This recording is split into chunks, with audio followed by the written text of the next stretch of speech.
Well, the story I'm going to tell you today began in this place, Aglomerado Santa Lúcia in Portuguese. It's a slum in a Brazilian city called Belo Horizonte. 16,000 people live in this place. And when I remember my experience in Aglomerado Santa Lúcia, the picture that comes to my mind is this picture. It's a picture of an encounter, of a dialogue. This is the first workshop that the MIT Center for Civic Media organized in Brazil. So here in this picture, you can see one MIT researcher, my friend Chelsea, two government officials from the state government of Minas Gerais, and a group of community leaders. And the reason that I love this picture is that there is a paradox there. There is at the same time trust and distrust.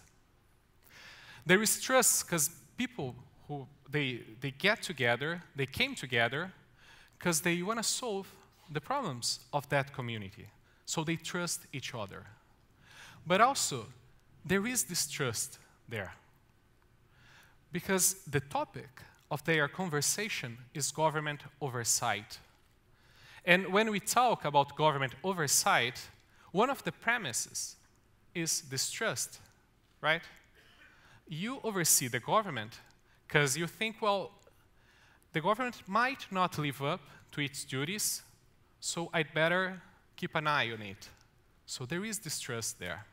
One of my professors at Columbia, Professor Michael Schudson, he loves to talk about this paradox of trust and distrust. And he says, a society cannot endure without basic social trust, nor can a democracy survive without well-organized distrust. So if Brazil, if Turkey want to be a real democracy, we want to learn how to live with trust and distrust at the same time. And Michael Schudson calls this citizen who is able to live with trust and distrust a monitorial citizen. Because he's someone able to come to a politician and say, hey, I trust you, but I'm going to watch you. And if you do anything wrong, I'm going to talk to you. My advisor at MIT, Professor Ethan Zuckerman, he gave a practical turn to Schudson's ideas.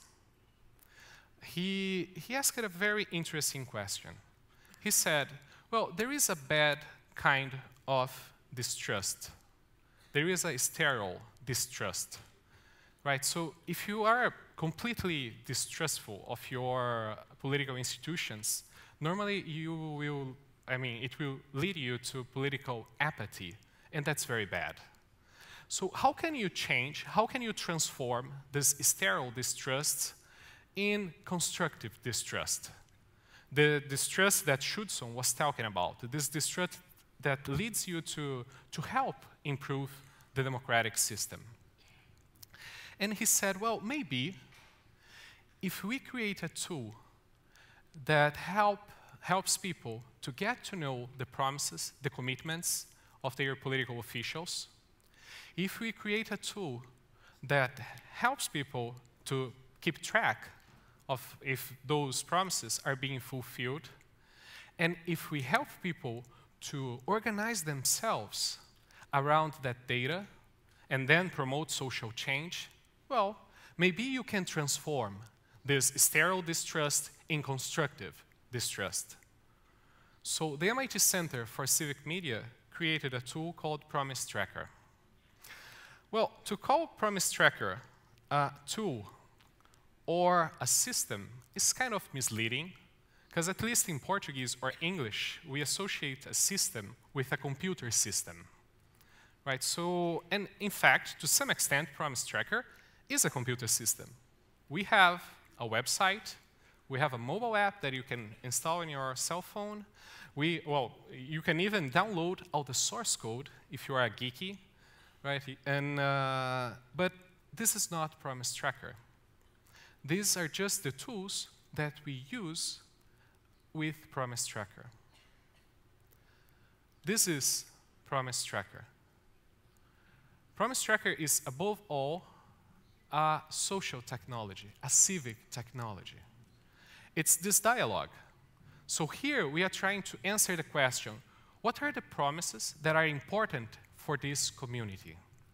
And then after having an answer to this question, we go to the community with our cell phones and we try to check if those promises are being fulfilled or not. Well, I would like to give you a practical example, because maybe everything that I'm telling here is a bit abstract. And the example that I want to give is kindergartens in São Paulo. Actually, this is my hometown. So São Paulo is huge. We have 200,000 children there that are waiting for a place, for a seat in a kindergarten. So there is a huge deficit of kindergartens in São Paulo.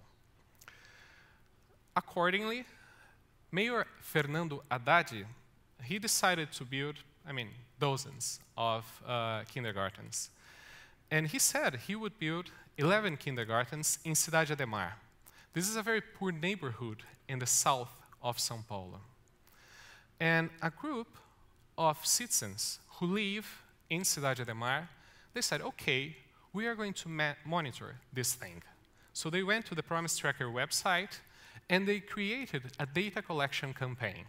So they went there and said, hey, we want to know for each one of those 11 sites if there is a sign there saying this place will be a kindergarten.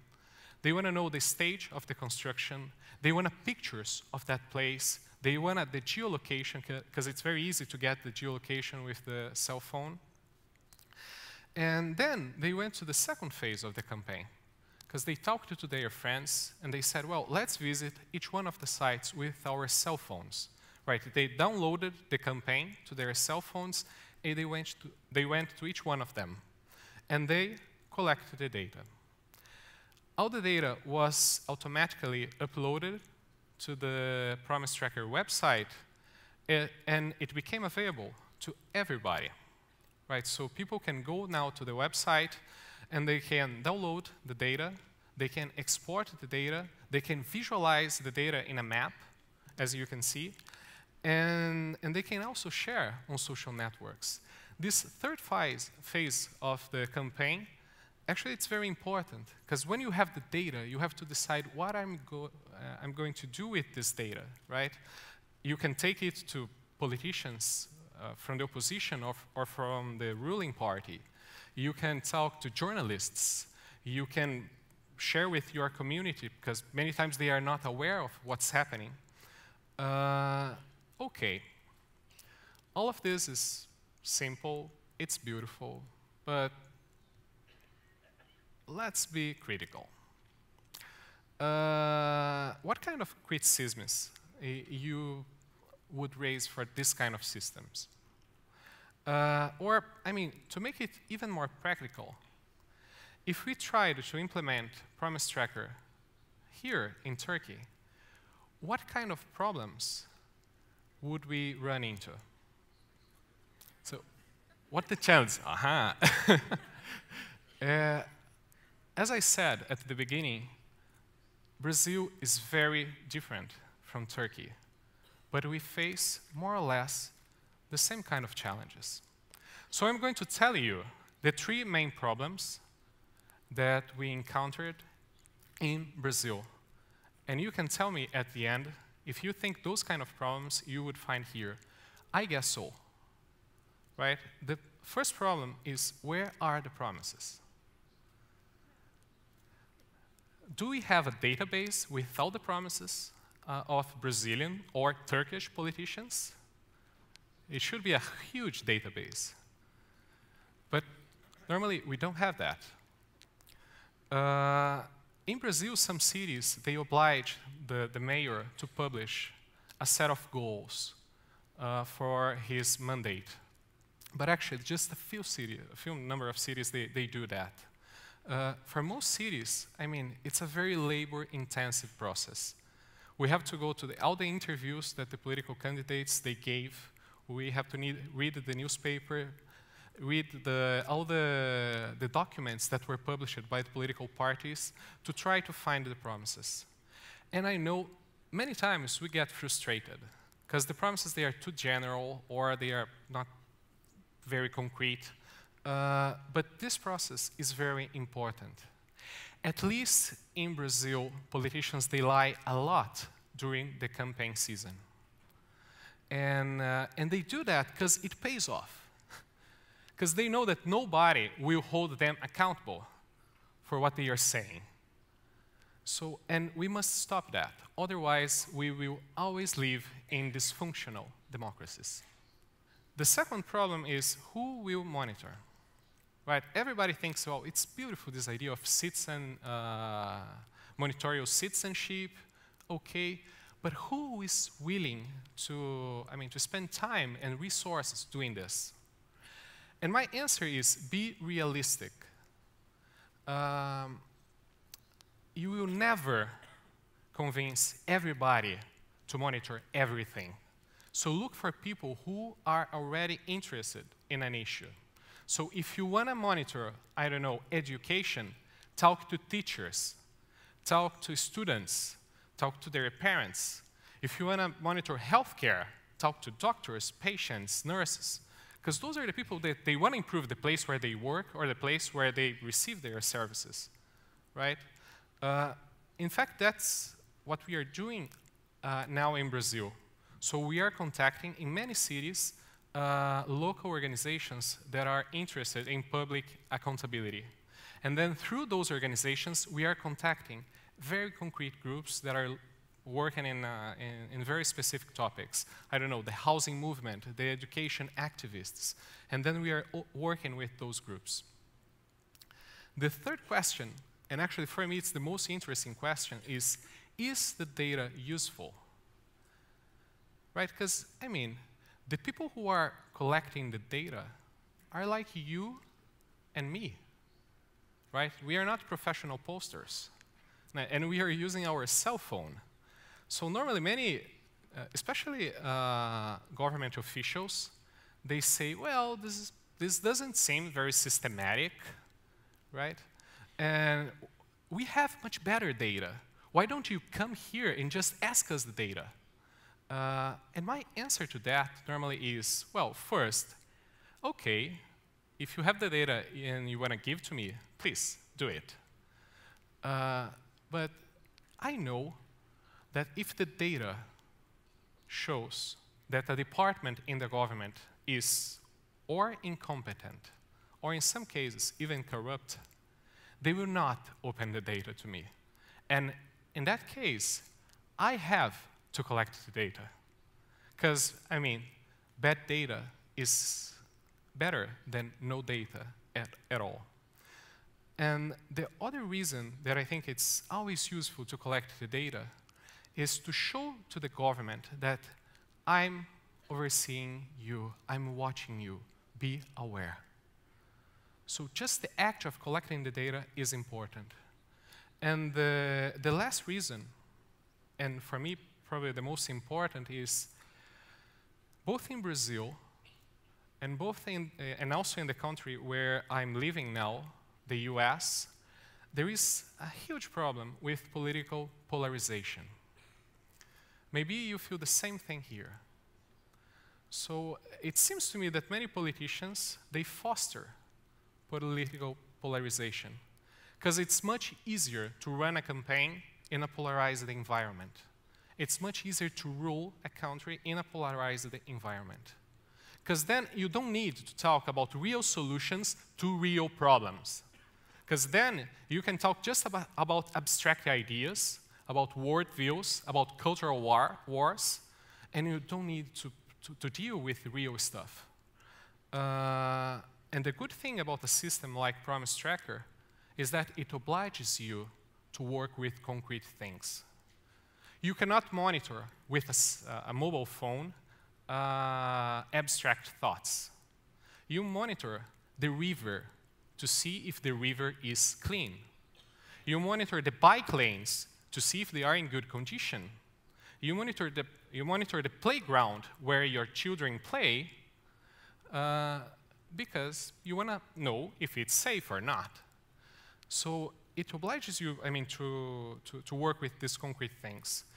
And that's awesome, because it's a place where you can work with other citizens who have a different mindset, who have a different worldview, right? Because when these kind of issues, they are kind of ideologically agnostic, ideologically neutral, right? And when we work with people who think different from us, we realize that, well, it's not us against them, right? It's just, well, sometimes I agree with this person, sometimes I disagree, but we are both citizens in this same community. So these links of social trust, they are built, and that's very important.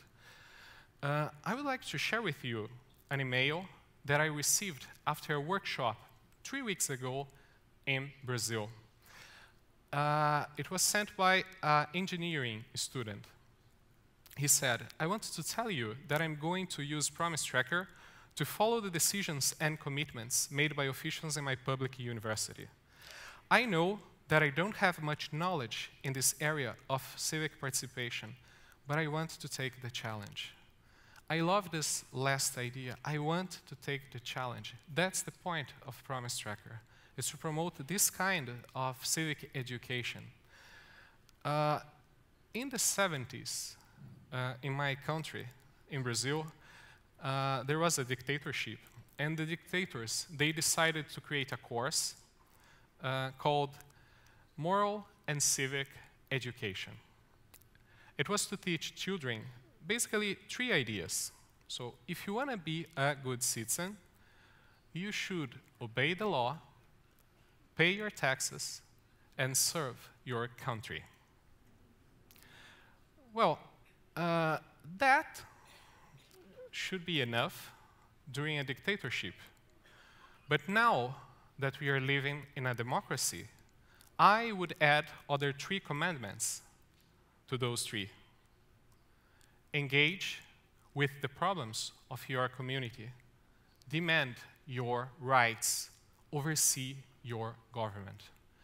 That's the reason that I love Promise Tracker, because it helps people to engage, to demand, and to oversee. If you think a tool like this can also help the democracy in this beautiful and diverse country, please come to talk to me. Thank you so much.